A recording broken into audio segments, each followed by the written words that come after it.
are you really committed to scaling? And if so, in what way? And if you do want to scale, I think the personal branding with your team, especially getting them on LinkedIn, is a great way to go. But I mean, it's a perfect time to do like a little bit of soul searching.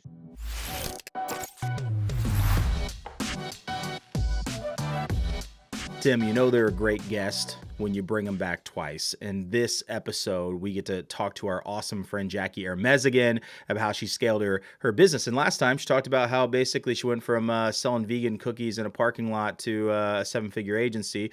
And yeah, now we get to talk to her again about how she's scaled her teams and how she's made money and lost it and all those great things in between. Yeah, I loved the first conversation with Jackie, and she's so grounded. And she's so just right there on the ground floor that I love the things she said because they're easy takeaways.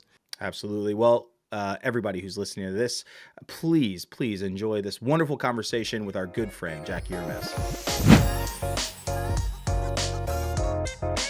Jackie Hermes has been one of the best surprises for me in the last 3 years, because rarely have I met somebody that I admire, that's also my friend, and that I also think is a complete badass. So Jackie, welcome.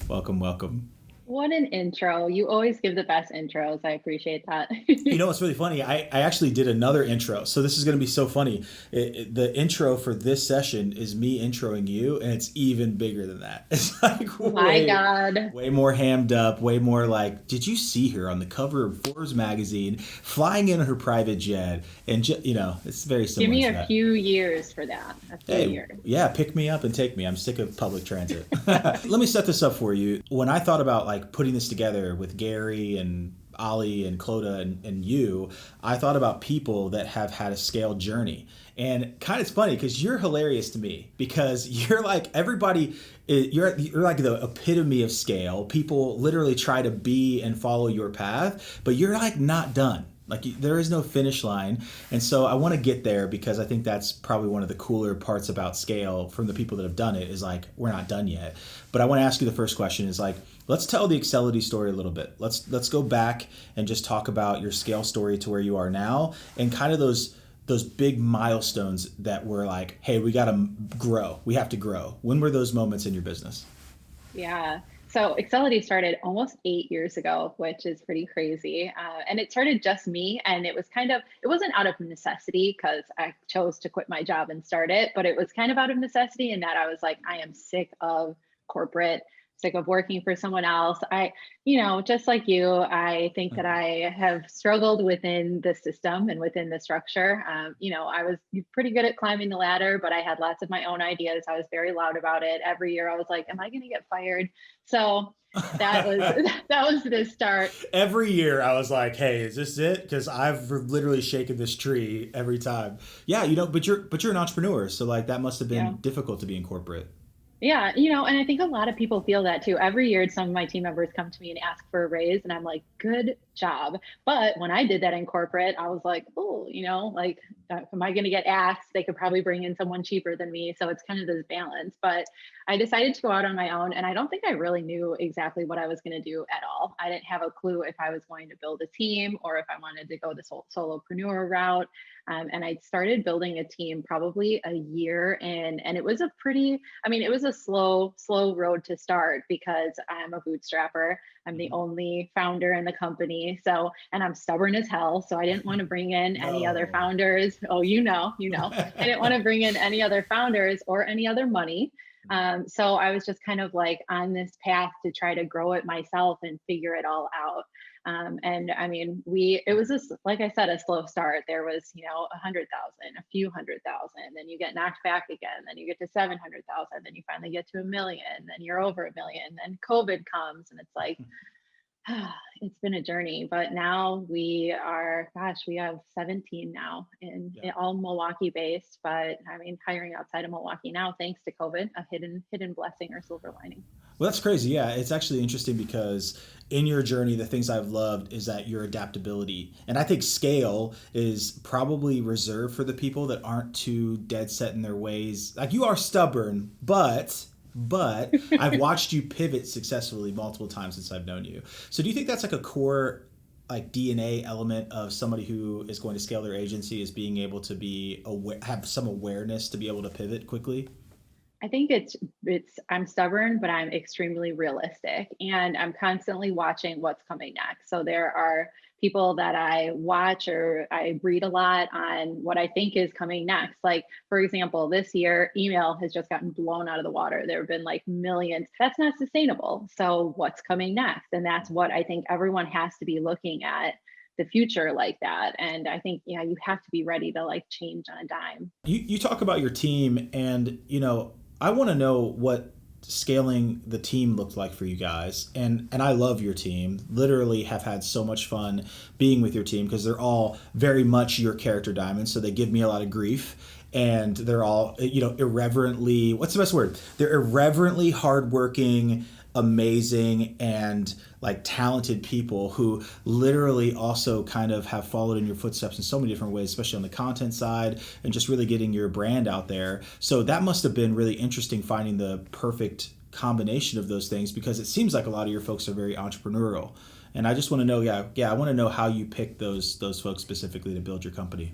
Yeah, I mean, I made a lot of mistakes at first because I'm totally a gut feeling person. And so I would have coffee with someone and be like, I really like this girl. I can find a place for her. Right. Yeah. And some of those worked out. Some of them definitely didn't. And once we got a process in place and really defined specifically what we're looking for, not even in skills, but in like your mindset and what kind of attitude you bring to work. I think those are things that I can see red flags in past employees that it hasn't ended up well, that I should have seen at that time. So now I'm interviewing kind of more for like the soft skills and what I think you're going to bring to the team. And I think you mentioned too, my team is a lot of women, and a lot of them have been working under me for a long time. And so it's funny because I teach them all of these things like negotiating, asking for more money, all of these different skills. And then they turn it back on me. And I'm like, oh man, I taught you that, didn't I? Be like, oh, well, I can't sit here and be like, why are we having this conversation?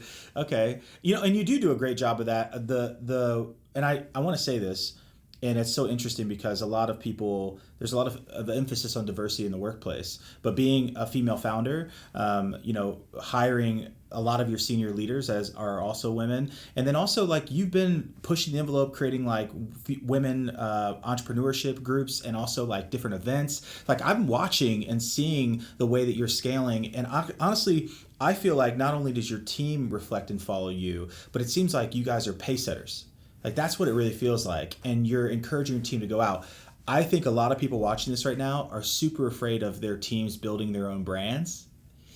And so talk us through and talk some other people, like can maybe an elevator pitch on why that works for you guys. Yeah. So we did a challenge where we started encouraging, well, we didn't encourage, we kind of mandated it, which wasn't in hindsight the totally best move at that time, but it did turn out well. So that was probably a year and a half ago, where we said this quarter, everyone's going to start working on a personal brand of some kind.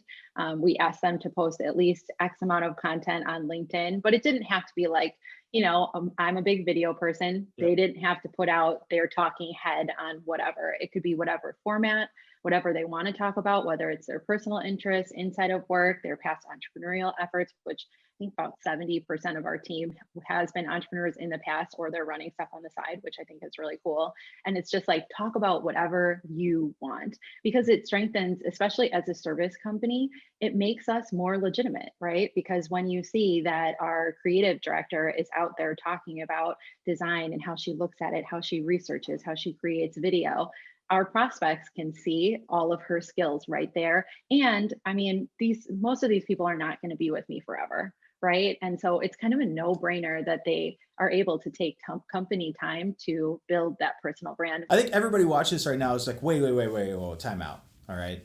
You're telling me that you encourage your folks to go out, be these, be able to be experts in their own area, build their brand. You're also aware that they're not going to be with you forever. How dare you? Right? Because everybody out here is literally hiring, myself included, has been hiring people like, these people are going to the grave with me, right? And the foresight that you have to have, and also it's somewhat like this, you're letting that go in a bit. But what I've seen with your business is all those people point back to you. Every single one of them. And I follow a lot of them. Like, obviously I'm on LinkedIn, but like I follow a lot of these people that you're kind of launching out their careers and their brands. And all I'm looking at is going like, wow, these people are incredible. I bet their leader, I bet the company is incredible. And so talking about scale, I hope nobody at home is missing this, is like, that's courageous. That's really freeing for you too, to be able to kind of think that way. And I feel like we so grasp those moments in our people and try to like make sure they don't get run away from us, that we don't let them do that. So that's like exceptional. I've never heard anybody do that. I mean, there's great things about it. There's all the downsides you can imagine. That stuff happens. I think a handful of my employees at least have started their own agencies. Usually they respect me enough to not make it competitive. And so if they want to leave and start their own thing, it's kind of, it's the name of the game when you're hiring people that are entrepreneurial and that have an interest in having their own brand and whatever. So if they can learn some of that under me and build it and help my company grow for 2, 3, 5 years, I think that's amazing. I feel like if we just stop the interview right here, I feel like everybody just said, no, seriously, I feel it's like, oh my goodness. I think that's going to be an aha moment for a lot of people. We're not done though. I'm never letting you get off early, because there's too much stuff. I need to make sure that I get everything out. So if we switch gears a little bit, because I think that's one huge nugget. I love how you built the company. I love how you empowered your people. I love the specificity. I love how specific you are with the way that you've been doing that with your teams. I think the next thing I want to know is you've scaled. And some people on here are going to get to a place like you where you're at scale, business is good, things are good, you've experienced success, and now you're starting to go like, well, what's the next thing? So like, what are some ways that you actually feel like that, the scaling that got you where you are now, what are the things you're looking forward to scaling to the next level, being that kind of where you're at in success? Yeah. It's interesting. I have recently tried to slow down a little bit and give myself more time to breathe and think about what that looks like. That exact question has been rolling around in my head for the last 6 to 12 months. And it's like, we can keep growing and we can get to 10 million, we can get to whatever. And I want to do all of that, but I also want more than that. And so I've actually made some big decisions in the last few months where Women's Entrepreneurship Week, I'm moving to the board. I'm bringing in new people to run it day to day, so it's going to get to live on. I think it's an amazing thing for women. And it also is going to free up a little bit of my time to work on growing Accelity. We are looking at starting to acquire some complementary services, which it's an interesting game because I'm a builder, right? And I've been a builder this entire time. And people keep asking me when I'm having conversations, well, why aren't you building this? And I think that it's almost the perfect time right now that if we can find companies with team members and client bases that really gel with us, that have our similar core values and a similar target market, why not explore it? So that's exciting. And then I also recently began working on a course that is just in very 2% done early stages. But because I took a step back and started getting to think about this stuff, I was like, wow, I always kick myself because I feel like I'm missing opportunity if I'm not taking advantage of this wide world of everything that's out there.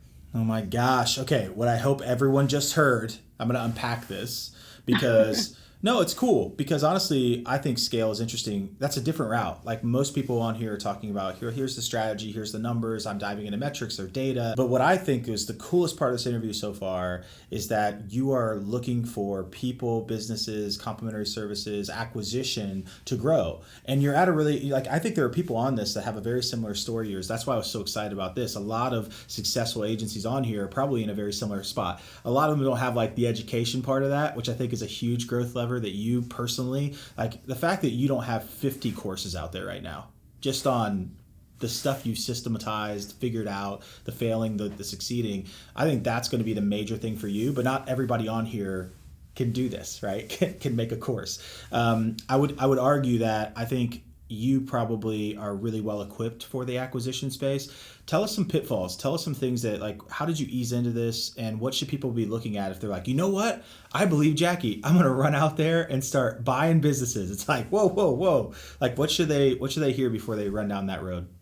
I mean, it's a really interesting just thing to start, I guess, because this is something I've never done. I took a course on acquiring companies. I don't have that background. And so it's the exact same thing that I've done with this business. I'm trying to figure it out. I did hire a consultant to come in and help me do like diligence and looking at financials and all those things that, I would look at and be like, oh, well, looks good. They're making money. So, but it's a really interesting time because there are a lot of agency owners that are trying to get out right now because, COVID and businesses have just been suffering. And if I can help them, move on to whatever their next thing is and not just shut down the business, because I know, and I've thought about doing this exact same thing. And the idea of letting it go or shutting it down, there's a lot of emotional tie to it. Yeah. So I think it can kind of be a win-win. But then on top of that, I've been having conversations with some business owners who hadn't even thought about getting out yet. And that's a different ballgame, right? Because you can tell the ones that have 10 ideas for what their next thing is. And then you can tell the ones that like still have a little bit of fight left in them and like willingness to run the business. That's a really interesting point, because if you think about it, I've always heard, and when I always hire, it's like the best employees are currently already gainfully employed by somebody else. Typically, like the ones that are out there looking for a job are looking for a job for a reason. So it's interesting to think, like, you look at people in the landscape of other agencies or people that have complementary services, and then you approach them. This is the question I want to know, because I think if Jackie reached out to me, I'd be like, all right, yeah, I'm going to get back to her. Like, that's cool. What's a process of reaching out to people who might not necessarily be looking for that? Like, how did you go about doing that? It's been a lot of LinkedIn outreach and people are more open. I was really nervous about it because I don't like the hard sell. My inbox is full of people trying to do XYZ or sell me something. And I'm like, it's like, it's almost hard to get to the good messages because you're so flooded. And I didn't want to just add to that chorus of people trying to like push something that people don't want, if that makes sense. Right. So what I started doing is really just reaching out to them and kind of like setting the stage, like, listen, I know it's been a tough year. I don't know if you've thought about exiting your company. Even if you've had any thoughts about it, let me know. I'd love to set up a conversation. And it's very like, I had one conversation with this husband and wife founder team, and they're running an agency that's pretty successful. And I could tell that it's intriguing to them, but they're just not ready to let it go. And, at the end of the day, it was like, okay, I don't want to bring in co-founders. I don't want to merge. I want to acquire. And so I don't really think this is a good fit for you, but I would love to refer you business or whatever it may be. So it's cool because it's just like, it's the same like inbound type selling methodology where you're just trying to really help people. And if the conversation turns into something of value for both parties, great. But if it doesn't, I'm not going to like try to shove people into a process or something like that. That's so good. And I'll tell you that is interesting to be able to have, because I know you're also very much trusting your gut in those situations, which has led you to really great things. And I know that those conversations can never get easy, and there's a lot of emotion, and there's a lot of people who might see an acquisition, even though it's an exit, as a failure. And like, I know right now there are a lot of people out there probably on these calls that are thinking, do I scale, do I sell, as a true, like, real opportunity, or like it's a crossroads for them. And I just think that it would be really cool to hear a little bit of encouragement from that person who's kind of sitting there maybe idling right now and just saying, man, like, all this scale stuff sounds great, but maybe exiting is the right move. And maybe there's just some words of encouragement that you could offer them. That would be really cool. Yeah, it's a tough decision, and it's a decision that I've thought through myself. Being almost 8 years into this is by far the longest I've ever stayed at a company. Of course, it's my company, but I'm so restless, and I'm always like looking for the next thing and what I want to do. And so I'm grateful that I've been able to get to this point of scale where I can start exploring what else I want to bring into the business. So I would say, do I think that it's the right thing to sell for some people? Absolutely. If you want out, or sometimes there's just like the business becomes a little bit of a burden, and sometimes there's no turning that around. And if you can get money for it and get out, I absolutely think that's the right case with the right partner. But on the flip side, you can work to scale it. And I think that if you do it right, you still will have those opportunities in the future. So I'm happy to continue that conversation with anyone that wants to do it. Hey, that was a lot of stuff we just talked about. There was so much in it. I have a huge takeaway from it, especially about branding with people and leading with, not a spirit of fear, and seeing all those things point back to you. That was a major one for me. I love that. Tell us what you think the one big actionable piece that somebody should do. Like, hey, we just listened to this interview, all the stuff we talked about. If I had to be like taking one thing right now, this camera goes off, I close my computer and go do something. Like, what's that one thing that somebody should be going to do right now after they get out of this session? Yeah, I mean, I think you hit it with personal branding and allowing your team to do that. But I think before you even take steps like that, you have to really decide and commit. Like, are you really committed to scaling? And if so, in what way? And if you do want to scale, I think the personal branding with your team, especially getting them on LinkedIn, is a great way to go. But I mean, it's a perfect time to do like a little bit of soul searching. So that would be my next step. So good. Slow down to speed up. I love that. And hey, also everybody, if you haven't followed Jackie on LinkedIn, you're tripping. You literally need to go do that. Homegirl is a talking head, but all of it's really great stuff like this every day. Your transparency is awesome. I love how vulnerable you are about the good, the bad, all the ugly. But yeah, go follow Jackie on LinkedIn. You can follow along with her. Click that link below. Homie, it's always great talking to you. Thank you so much. Yes, thank you. Always All right. a pleasure. All right, everybody. Have a great day. Go take action. We'll see you soon.